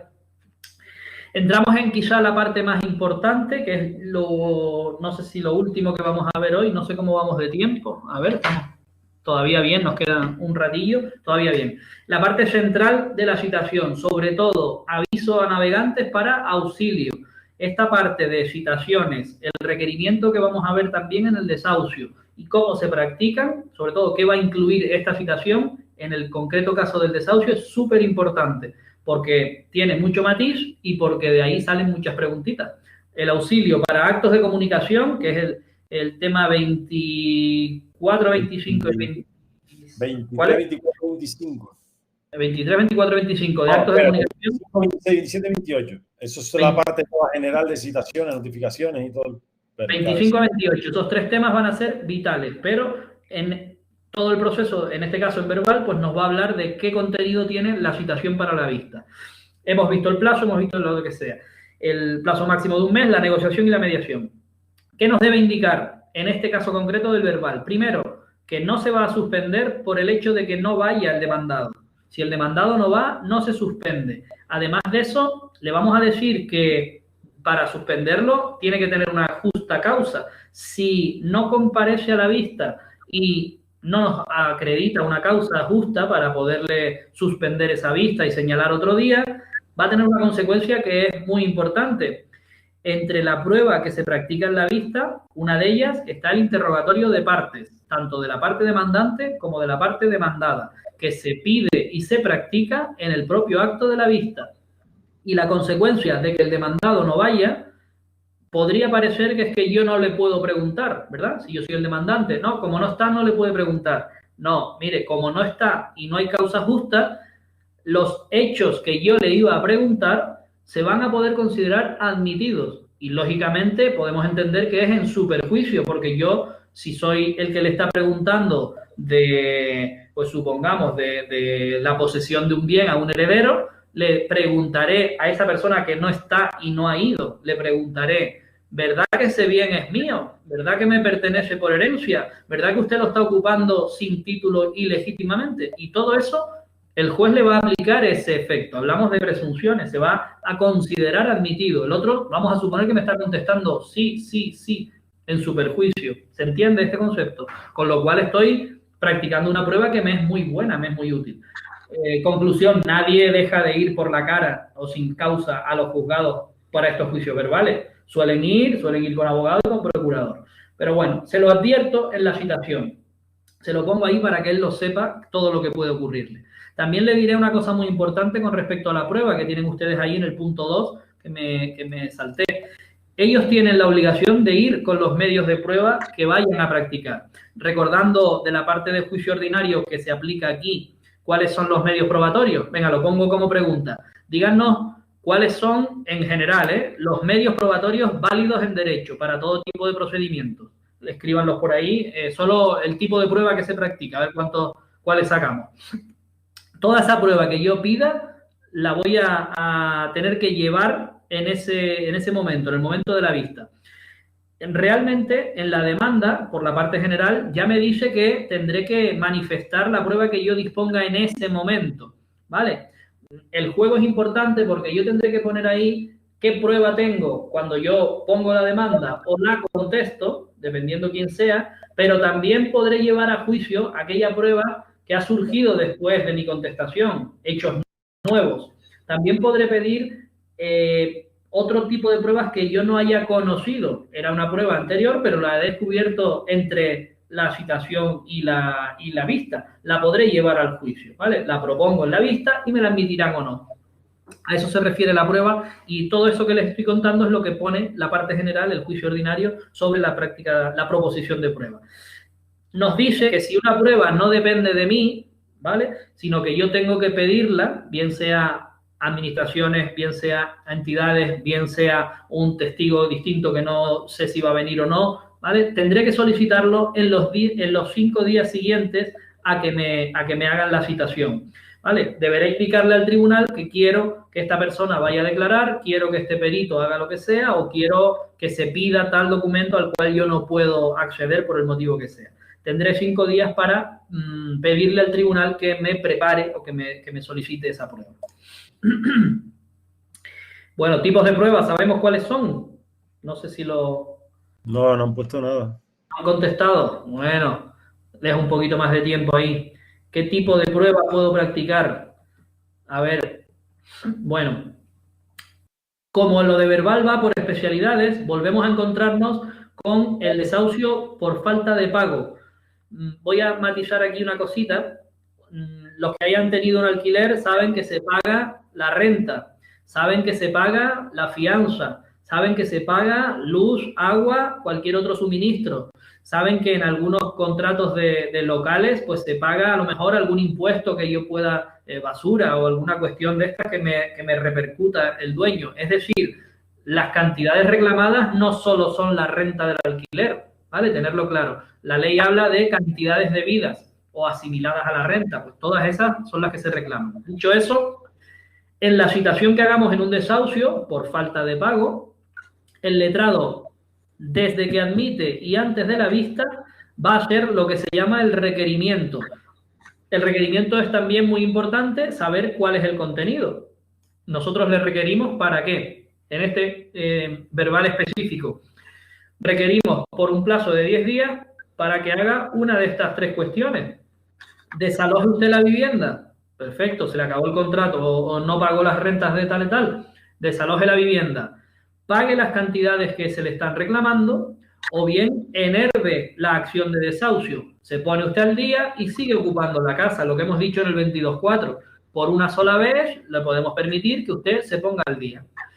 Otra opción que tiene, no desaloja la vivienda, no paga y no enerva porque lo que va a hacer es oponerse. Usted dice que no debe todo o que no debe parte de lo que le están reclamando o bien que ni siquiera tiene que desalojar la vivienda porque tiene usted un contrato al día. Dale. Ya te contestaron por aquí, Cristina. Sí, dice documental, pericial. Y Yana Ledesma, pues prueba, documental, testifical, pericial, lo mismo. Perfecto. Está bien. Bien, y hay una en específico que se nos escapa siempre. Es una prueba, voy a recordarlo para los que ya lo hemos visto. Se puede proponer incluso, o se suele en algunos ordinarios, dejar para lo que llamamos diligencias finales. Es decir, el juez no es muy partidario de darnos siempre esa prueba. A ver si esa pista le sirve a alguien de pista para ese tipo de medio probatorio que se suele pedir en algunas ocasiones y que los jueces siempre te dicen, bueno, admito toda la demás y esta en concreto la dejamos y a ver si como diligencia final la practico. Acaban de ponerlo Jerónimo y Yana, reconocimiento judicial. El reconocimiento judicial, efectivamente. El hecho de que el juez vaya a visitar la finca para tomarse mejor conocimiento es un medio probatorio que se suele pedir y tal, pero rara vez se viste el juez distinto. Dentro de las pruebas también está Cristina, nos dice lo de interrogatorio de parte, pues sí, efectivamente, sí, esa es importante. El interrogatorio de parte es la primera que se hace. La ley nos establece incluso el orden que tenemos que seguir. Eso todo es parte de ordinario que nos tocará repasar en su momento. Ahora estamos viendo el requerimiento que le hacemos al inquilino que no paga y qué es lo que le decimos ahí. Que desaloje, que pague o enerve o bien que se oponga en forma de contestación o incluso reconviniendo si fuera el caso. En este caso no, sí cabría algún tipo de reconvención. En la citación también le vamos a decir que si el demandante, esta es la parte que yo les quería explicar junto con la enervación de la acción. Dice que si el demandante condonó o perdonó cantidades debidas a cambio del desalojo voluntario, equivale al allanamiento si el demandado está de acuerdo. Me explico para que se entienda mejor. Hay un detalle que se permite al poner la demanda en el desahucio por falta de pago. Equivale a que el demandante pide que la persona abandone inmediatamente en el plazo no inferior a 15 días, es decir, 16 días, 20 días, un mes, ¿vale? Le damos 15 días para que recoja y se vaya. Y a cambio de ese desalojo voluntario, yo le perdono la mitad de los meses que me debe o le perdono toda la reclamación de cantidad. La lógica de este artículo es que en la época en que había mucho desahucio, mucho impago, el propietario prefería recuperar rápido la vivienda para que no se la rompiera, para poderla alquilar de nuevo, etcétera, etcétera, a cambio de que le rebajara o le eliminara las rentas no pagadas, ¿vale? Si nosotros hemos puesto en la demanda ese ofrecimiento de compromiso. Oye, ¿te comprometes a irte voluntariamente y a cambio no te cobro o no te reclamo las rentas? Vale. Si el demandado va a aceptar eso, equivale a un allanamiento. Es decir, me voy a ir de la casa y ya no te debo las rentas o te debo solo la mitad. Equivale a un allanamiento, con la consecuencia legal de que termina el procedimiento y que como a lo sumo solo voy a reclamar parte de las cantidades porque voy a abandonar la vivienda. Eso se ofrece en la demanda y en la citación le tenemos que informar al demandado de que si acepta, eso va a ser un allanamiento con sentencia condenatoria por lo que sea, ¿vale? Si lo acepta. Es bueno para el demandado, que pagará menos, es bueno para el demandante, que recupera inmediatamente, o en el plazo que es importante, un plazo de 20 días, de 25, de lo que sea, no inferior nunca a 15 días, recuperará la vivienda, ¿vale? Para los nuevos, el término allanamiento es, si nos presentan la demanda, la cogemos y nos conformamos, nos allanamos a la demanda, es el término que se utiliza. Sí. Reconocemos los hechos, estamos de acuerdo y puede ser total o puede ser parcial. Eso está en lo que veremos el próximo día, artículos 19 a 24, ¿vale? Que ya hemos visto algún detallito por ahí. La citación como acto de comunicación dirigido sobre todo a atraer a las personas al juzgado tiene que tener un día y una hora de la vista. El juicio se celebrará el día 30 de junio a las 9 de la mañana. Le diremos que también fijamos un día y una hora de lanzamiento, ¿vale? Por lo tanto, le tenemos que advertir de esa posibilidad. Incluso ya veremos después que con esa citación y ese requerimiento, en el proceso tal cual está diseñado de desahucio, ya no hay ni siquiera que volver a notificarle al señor nada. Ya está plenamente, tiene pleno conocimiento, de todo lo que va a ir pasando. O sea que ya no le necesitamos para nada más, con esa citación y requerimiento que estamos emitiendo con todas las fechas. Va a tener también la posibilidad, se lo vamos a informar ahí, en los 3 primeros días desde que le hagamos el requerimiento, de solicitar abogado del turno de oficio, es decir, personarse de forma gratuita al amparo de la Ley de Asistencia Jurídica Gratuita 196.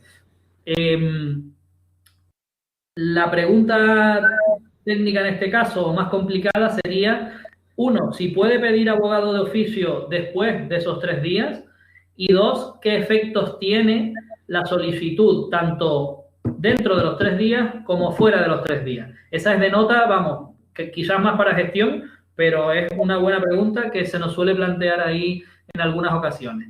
De momento, saber que se le tiene que informar de esta posibilidad. Le tenemos que informar también que el hecho de que él no atienda al requerimiento, es decir, no se vaya de la vivienda, no pague las cantidades y tampoco se oponga, implica que se va a resolver el contrato de arrendamiento. Aquí me paro un poquito para recordar que nosotros en esas demandas de desahucio por falta de pago podemos ejercitar la doble acción o las 2 acciones. Desahucio por un lado, reclamación de cantidad por otro. Por lo tanto, la sentencia favorable mía va a tener que venir basada, el juez va a tener que decir que se resuelve el contrato de arrendamiento. Este contrato ya está terminado por el motivo que sea, normalmente porque no se ha pagado, ¿vale? Pues si el señor directamente ni se opone, ni paga, ni hace nada, directamente vamos a resolver el contrato de alquiler. Por lo tanto, el lanzamiento es cuestión de tiempo nada más, ¿vale? También le diremos, en el punto 6, le diremos que una vez que yo haya hecho el requerimiento, ya no tendré que realizar ninguna notificación más, incluido hasta el lanzamiento. El señor no paga, el señor no contesta la demanda, no enerva la acción, prácticamente lo vamos a declarar en rebeldía. Además, tenemos ya notificado y requerido, notificada una fecha de lanzamiento. No tendremos que hacerle ninguna otra notificación hasta el día del lanzamiento en que nos personemos en su vivienda con las fuerzas y cuerpos de seguridad para practicar el lanzamiento, ¿vale? Esto ha producido algunos problemas en la práctica, pero es que es así. O sea, se diseñó este programa, este procedimiento para que sea rápido, para que sea así. Incluso, como ven ustedes en el último punto, le decimos que si no viene a la vista, ya queda citado en esa cédula de citación y requerimiento, le estamos diciendo que él puede venir el día 6 después de la vista para recoger la sentencia. ¿Por qué? Porque veremos que las sentencias de desahucio se dicta, esto es lo último que veremos, se dicta a los 5 días de celebrada la vista, determinada la vista. Con lo cual, el día 6, que venga el señor para notificarle si quiere. Y si no, ¿qué es lo que va a ocurrir? Que se le va a notificar con una publicación y ya va a estar preparado el lanzamiento que ya tenemos acordado desde este momento, ¿vale? En definitiva, lo que pretende el procedimiento es que con un solo acto tengamos atado todas las posibilidades de dilatar el procedimiento que antes sí que tenían los inquilinos o los demandados que incurrían en impagos. Pedían abogado de oficio, se dilata el procedimiento. No me has notificado la fecha de la vista, se dilata el procedimiento. No me has notificado la sentencia, me cambio de domicilio, se dilata el plazo un montón más, no llega. Ahora todo está tasado y atado, desde el principio. Esto en el desahucio, que es un verbal más de los que tenemos. Las conductas que puede tener el demandado ya las hemos visto, 443. Si no pagan ni comparece para oponerse o reconocer parte, dictamos un decreto por el letrado de la Administración poniendo fin y se procede al lanzamiento. Aquí me atrevo a añadir algo que veremos después. Se procede al lanzamiento en la fecha que ya viene señalada, o si se nos ha pasado la fecha, vamos a decirlo así de momento, fijaremos una nueva en la que tendré que hacer notificación para proceder y iré en la fecha posterior. Pero la idea del procedimiento es que se aproveche la fecha inicial que está en la citación y en el requerimiento, ¿vale? Si el señor se va de la vivienda, es decir, acepta el desahucio, pero se opone a las rentas, recuerden las dos acciones que tenemos, él dice que no debe esas cantidades, lógicamente lo que me sobra ahí es la fecha del lanzamiento, que ya se ha ido voluntariamente. Este supuesto se da bastante porque el demandado cree que la reclamación de las rentas nunca le va a llegar. Si yo dejo el domicilio, me voy a otro sitio, me cambio de isla, por ejemplo, me voy a la península, nunca me va a llegar la reclamación de rentas, con lo cual apuro hasta el último día del lanzamiento y luego entrego las llaves, la famosa entrega de llaves que implica la entrega de la posesión, ¿verdad? Si yo le doy las llaves al procurador, ya el piso lo tengo de nuevo. Señores, el señor se va y le queda la parte de reclamación de renta. La ejecución de eso siempre le va a perseguir, pero bueno, hay un supuesto en el que se puede mantener el lanzamiento, no dejarlo sin efecto. La fecha que tenía el lanzamiento ya no es necesaria, se quita. No, la mantengo en este único supuesto, cuando la parte demandante pida un acta sobre el estado de la finca, el estado físico, es decir, los daños que se me han producido. A mí se me ha dado bastantes veces en la que, sabiendo que no está en los inquilinos, que el piso está vacío, me piden esto, me piden que vaya exclusivamente a levantar un poco un acta de cómo está la finca. Últimamente ya cada vez se produce menos por dos razones. Una, yo no tengo que recoger minuciosamente el estado físico de la vivienda. Y dos, yo pondré simplemente que se aprecian daños y tal y poco más. Y dos, y más importante, de ninguna manera o muy difícilmente se puede acreditar que determinado daño ha sido causado por el inquilino. En algunas ocasiones sí se puede acreditar. Yo tuve en concreto un caso, y lo cuento para quedarnos mejor con la idea, donde los daños eran tales, o sea, se había producido tal ensañamiento en dejar la vivienda hecha polvo, se habían robado todos los inodoros de los baños, era un chalet grande, los habían robado y se los habían llevado. La cocina desamueblada completamente, las barandillas de subir al piso de arriba quitadas. En la piscina, que el chalet tenía una piscina, habían metido un coche boca abajo, o sea, una locura. Habían arrancado de las paredes los cables de las instalaciones, o sea, que habían causado pues prácticamente una ruina en la vivienda. En ese caso sí. En ese caso incluso se autorizó que el procurador del demandante tomara fotografías para una reclamación. Esa reclamación, que pasaba holgadamente los 6.000 euros, se hizo posteriormente en un juicio ordinario. Y, lógicamente, a los inquilinos que causaron los daños se les reclamó toda esa cantidad en otro procedimiento y se les localizó donde quiera que estuvieran, ¿vale? Hay casos y casos, pero... Cristina Llanes pregunta, ¿y si el decreto final tampoco? No sé está ¿Tampoco qué?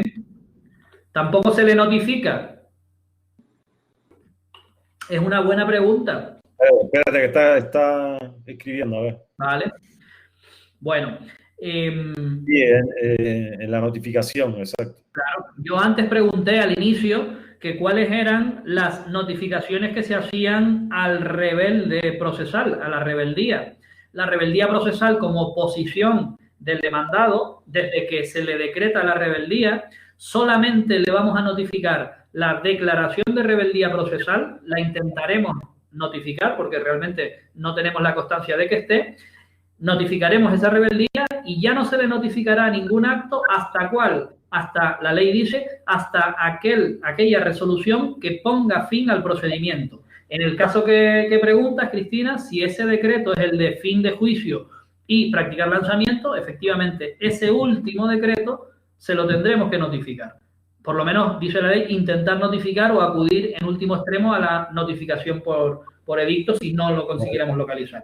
¿Vale? Esa es la figura de la rebeldía procesal. Implica que una de las partes se sitúa voluntariamente al margen del trámite, no quiere saber nada del trámite y continúa así mientras quiera. O sea, incluso hay ocasiones en las que puede servir como estrategia procesal. De momento estoy rebelde procesal, pero quiero ir a la vista. Pues cuando llegue la fecha, comparezco con mi abogado y procurador y alzo esa figura y ya no estoy rebelde procesal. A partir de ahí me seguirán notificando. Pero la respuesta es sí, ese decreto final se intentará notificar al rebelde, ¿vale? Si es que está en rebelde. Si el señor está en la casa, pues lo notificamos. Dime. Te pregunta si se suspende el lanzamiento si no se ha podido localizar ese decreto, o sea, notificar ese decreto, ¿te refieres? No, no. Al contrario. Nosotros, para notificar en este proceso, en este juicio verbal al demandado, tenemos que ir al domicilio del arrendamiento. Nosotros presumimos que está ahí. Si ahí no está, nosotros ya tenemos la posibilidad de notificar y requerir por edictos. El requerimiento no hay que tenerle miedo en el sentido de que no se pueda practicar por edictos. Nosotros acudimos al domicilio, que es el único que tenemos, y no tenemos que ir a ningún sitio más. ¿Vale? Lo que sí que habrá que tener es la notificación formal que se puede alcanzar en el domicilio. ¿Perdón? Te pregunta si se suspende el lanzamiento si no se ha podido localizar al rebelde. Entiendo que no. No. Es que sería una contradicción. O sea, si yo mantengo el lanzamiento, solo es porque hay gente... ¿Está él dentro, el demandado, o necesito levantar un acta sobre el estado físico? ¿Vale? En ninguno de los dos casos voy a suspenderlo. ¿Por qué? Porque en la primera citación y requerimiento es cuando yo practico la comunicación. O sea, la idea del procedimiento es que con la citación inicial y el requerimiento que yo le hago al principio, que es el que acabamos de ver, ya no necesito notificarle nada más. ¿Vale? Nos lo dice, déjame buscarte... El articulito, creo que la rebeldía sí sé que se le notifica por la rebeldía sí, porque está rebelde procesal, ¿vale? Es el 440... Sí, ya lo entendió, Fran. Vale, ok. Bueno, pues detallito que nos pone aquí, en las dos posibilidades estas, tanto que no pague ni comparezca y se le tenga que desalojar, como que se oponga solo al pago, ¿vale? En estas dos cosas, la sentencia es condenatoria, la sentencia condenará a las rentas que hayan transcurrido, porque mientras la persona esté en el piso sin pagar, todas esas rentas se van acumulando, ¿vale? Hay que pedirlo en la demanda, pero normalmente siempre se pide. Se le condenará también en costas, porque el proceso realmente lo ha perdido, aunque haya desalojado el piso antes de la sentencia. Le condenan a las rentas y a las costas del proceso.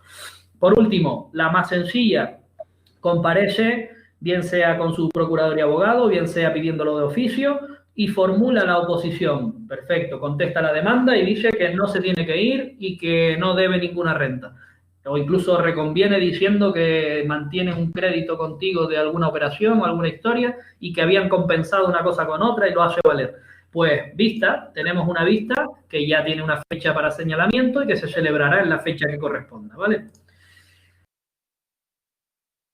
Ya vimos esto también. ¿Qué ocurre si no van las partes al procedimiento? No solo lo vimos desde el lado de la vista, si no comparezco a la vista el efecto que tiene, se me dan por admitidos los hechos del interrogatorio, pero el efecto sobre el procedimiento va a ser que el demandante que no concurra, que no vaya a su propio juicio, al que le ha puesto, va a implicar un sobreseimiento. Oiga, usted está desistiendo de la causa. Aquí vemos otro articulito del 19 al 24. ¿Quién desiste? ¿Quién puede desistir de una demanda? Solamente el que la ha puesto, o sea, el demandante, el actor, podrá decir que no quiere seguir con esa demanda.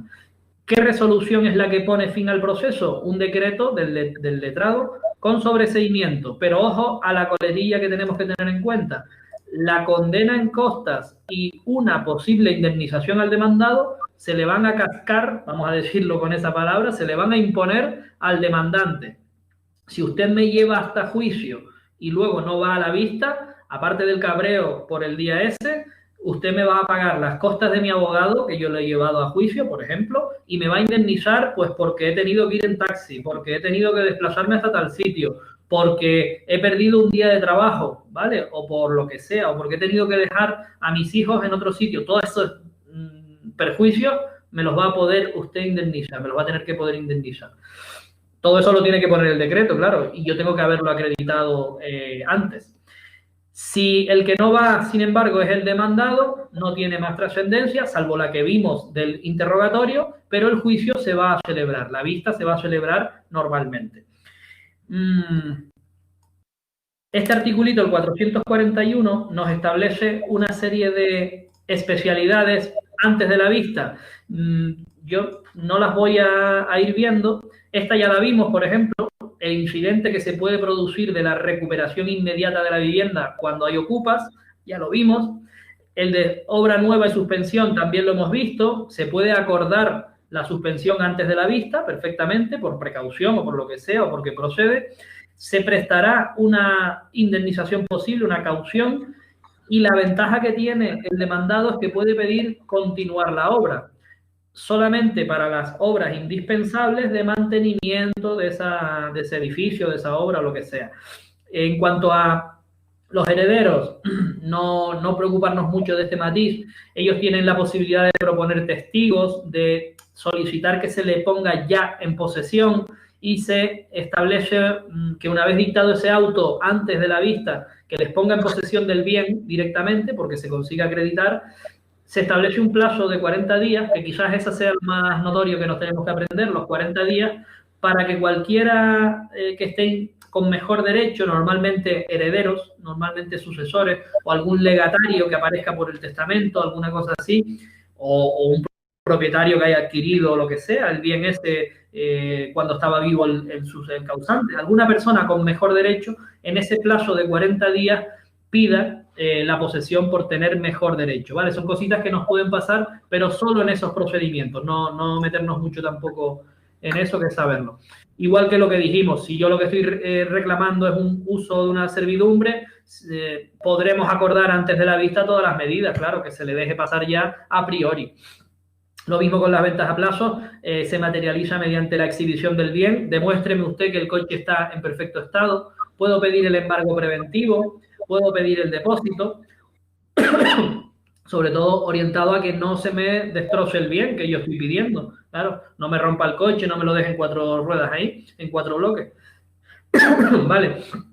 Una preguntita que se me acaba de ocurrir. ¿En qué otro procedimiento que ya hemos visto y ya hemos repasado cabe el embargo inmediato preventivo? Ahí la dejo yo por ahí. Lo último que nos queda es el desarrollo de la vista y la sentencia. El desarrollo de la vista no vamos a tener ningún problema. Como toda vista, lo primero que vamos a hacer es: hola, buenas tardes, se abre la sesión, y lo primero que intentamos es ver si en ese tiempo, desde la citación hasta ahora, han llegado a algún acuerdo. La ley habla también de que, bueno, no está del todo el acuerdo, pero podemos llegar a un acuerdo, podemos concluirlo de inmediato. Los que trabajan en instancia y tienen verbales estarán muy acostumbrados a que cuando tengo un verbal puede que las partes salgan para afuera antes de la vista y digan que han llegado a un acuerdo, y que nos digan que van a recogerlo en acta. Ahora ya no tanto porque se graba, ¿verdad?, la vista, pero antes era muy habitual que ese acuerdo, las partes en la propia mesa del funcionario lo redactaran, ¿vale?, lo perfilaran.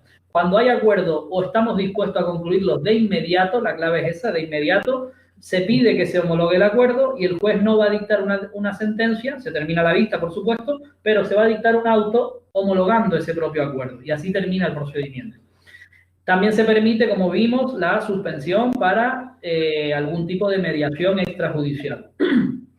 En caso de que no haya acuerdo, pues bueno, seguimos el juicio, preguntado a las partes, no hay acuerdo, doy la palabra a la parte actora, normalmente, bueno, siempre la parte actora, que en un primer momento me va a practicar todas estas cuestiones procesales realmente. Se va a manifestar sobre si hay que acumular algún tipo de acción. No voy a entrar en lo que es acumulación de acciones ni acumulación de procedimientos, pero sí saber que hasta este momento de la vista se puede plantear alguna acumulación. Ya, de todas formas, no es lo común, ¿vale? Normalmente las demandas ya vienen completitas. Pero cuestiones procesales sí que se pueden plantear. En concreto, vamos a poder plantear cuestiones de cosas juzgadas, cuestiones de haberse celebrado otro procedimiento con el mismo objeto.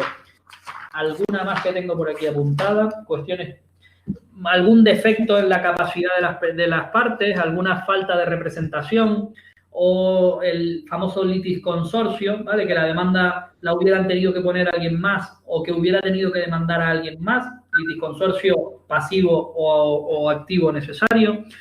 Todas esas cuestiones prejudiciales, excepto estas dos, excepto la jurisdicción y la falta de competencia, que como vimos antes, se tienen que plantear en forma de declinatoria, ¿vale? Se tienen que plantear al inicio. Este trámite en la práctica no suele durar mucho porque no se suelen dar mucho estas cuestiones. Quizás alguna cuestión de entre empresas o eso, que hay alguna duda sobre si tiene capacidad para demandar el demandante, te opongas por eso. Pero vamos, eso lo resuelve el juez in situ y continuamos adelante con el procedimiento, ¿vale? Y respecto a la pregunta que hiciste antes, te contestó Ana Ledesma, en el cambiario. Efectivamente, el procedimiento cambiario que está en el monitorio cambiario, principal diferencia con el monitorio, aparte de que tiene otras muchas, documentos cambiarios y embargo preventivo de bienes, ¿vale? Sí, señor, muy bien. Bueno, últimas fases de la vista. Vamos a tener alguna aclaración que quede con respecto a los hechos planteados, de cuantía, de separación de acciones, lo que sea. El juez puede incluso preguntar para que algún hecho de la demanda se le aclare o de la contestación y, sobre todo, fijar cuáles son los hechos controvertidos. Reclamo el desahucio, reclamo que este bien me dé posesión, reclamo cantidad, reclamo lo que sea, ¿vale? Fase central de cualquier vista, proposición de prueba y práctica de la prueba. Como bien pusimos en la respuesta a la pregunta, en este momento de la vista, las partes van a proponer prueba. Ante esa proposición de prueba, que puede ser completa, interrogatorio de parte, documental, pública, privada, testifical, pericial, con un perito que viene a declarar, reconocimiento judicial, pues toda la que podemos plantear en un juzgado. Reproducción de alguna prueba preconstituida que se me ocurra ahora. Bueno, para diligencia final, el reconocimiento que sea de la finca, todo. Yo puedo plantear la prueba que quiera. El juez me va a ir admitiendo o no, motivadamente, si me admite o no cada una de esas pruebas, ¿vale? Por eso les ponemos aquí que cabe recurso de reposición. Recordar este trámite que no es por escrito. Recordar que esto es en la vista, todos sentados, vestidos de cuervito, todos con nuestra toga.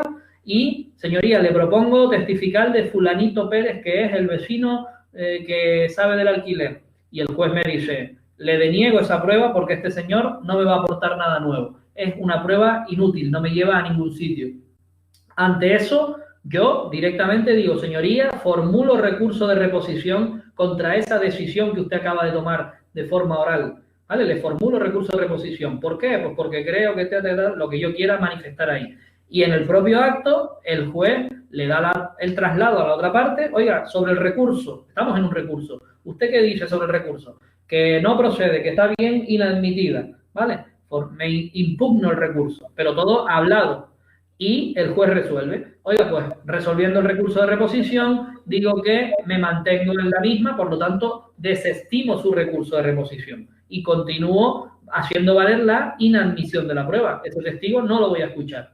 ¿Qué puede hacer el que haya propuesto esa prueba? Solamente le cabe la protesta. ¿Explicamos lo que es la protesta? La protesta es decir, señoría, formulo protesta a efectos de segunda instancia. Lo dices ahí en el micrófono para que se grabe bien. Porque si de verdad yo pierdo ese juicio y lo pierdo porque mi testigo que tuvo que declarar no me lo admitieron, la única manera de yo plantear un recurso de apelación ante la audiencia es habiendo formulado la protesta. Es decir, le estoy diciendo a la audiencia provincial que yo intenté por todos los medios del proceso hacer valer a mi testigo. Yo propuse el testigo, recurrí en reposición, me dijeron que no, ya no tengo más cauce. Formulé protesta. Oiga, señoría, si usted me dicta una sentencia condenatoria y es por esta prueba que yo quiero dar, voy a tener la posibilidad de ir a la audiencia. Y la audiencia me va a decir, pues vale, te lo admito, ¿no? Y traeremos al testigo en segunda audiencia. O no, en segunda instancia. O no, me dirá, no, mire, usted perdió, pero no es por ese testigo. Ese testigo era igual de inútil para el pleito. ¿Se entendió o me pasé yo con la explicación? No sé. Bueno. Está bien, pero ya están quemadillos ya, que son un cuarto. Bueno, ya está terminado. Miren, dos cositas nada más. Después de la prueba, sea cual sea, posibilidad de conclusión. Vamos a redondear, miren, lo voy a poner con un circulito. Redondear esto. Posibilidad. Bueno, no me sale. Solo posibilidad de conclusiones. En la mayoría de juicios verbales, si son sencillos y la prueba ha sido suficiente, el juez ni siquiera va a dejar ese trámite de conclusiones, ¿vale? Si tiene mucho señalado en el día, va a decir que no hay conclusiones. De hecho, es algo que las partes suelen pedir antes del juicio. Señoría, ¿va usted a dar el trámite de conclusiones del 447? Porque si lo da, yo en las conclusiones matizo la prueba, hago valer cuál prueba me ha ido bien y cuál no, en fin, le enfoco al juez lo que yo quiero que vea, ¿vale? Valoro la prueba, pero haciéndole ver al juez lo que yo quiero. Si el juez no me va a dar el trámite de conclusiones, a lo mejor tengo que hacer una prueba más directa o extenderme en alguna prueba, ¿vale? Pues eso es importante. Para la pregunta del examen, posibilidad de conclusiones no es obligatorio. Sin embargo, en el ordinario sabemos que existe el trámite de conclusiones obligado. Y por último, sabernos el plazo de la sentencia. Juicio verbal, 10 días y, por favor, en desahucio, lo acabamos de ver. Si hemos citado al tío al 6º día para recibir la notificación de la sentencia se dicta en los 5 días siguientes. No fallar esa pregunta porque nos lo hacen así. ¿Cuál es el plazo para dictar sentencia en el desahucio por impago? Plan, 5 días. Y me van a poner 10 también. ¿Cuál es en términos generales el verbal? 10 días. ¿Vale? Y me callo. Las especialidades del contenido de la vista prácticamente las hemos visto. Es un articulito del 444. Echarle una lecturita, pero no es muy difícil. Con esto terminamos básicamente el verbal. Con lo cual, mañana decidimos con SEO si continuamos por el ordinario, que a lo mejor es mucho, o si planteamos un cambio a otra cuestión, ejecución, por ejemplo, o cambiarnos incluso a repasar algo de penal de cara al examen de auxilio, ¿vale? Son las opciones que tenemos. O algo que ustedes prefieran y les mole más. Repasar la parte final de la oposición es cada uno dar todo lo que pueda. Y cuanto más repasemos, mejor. Que las clases nos sirvan un poco de afianzar alguna cosa que nos falte. Pero... Yo les comenté antes, Fran, ya que estamos viendo el verbal conjuntamente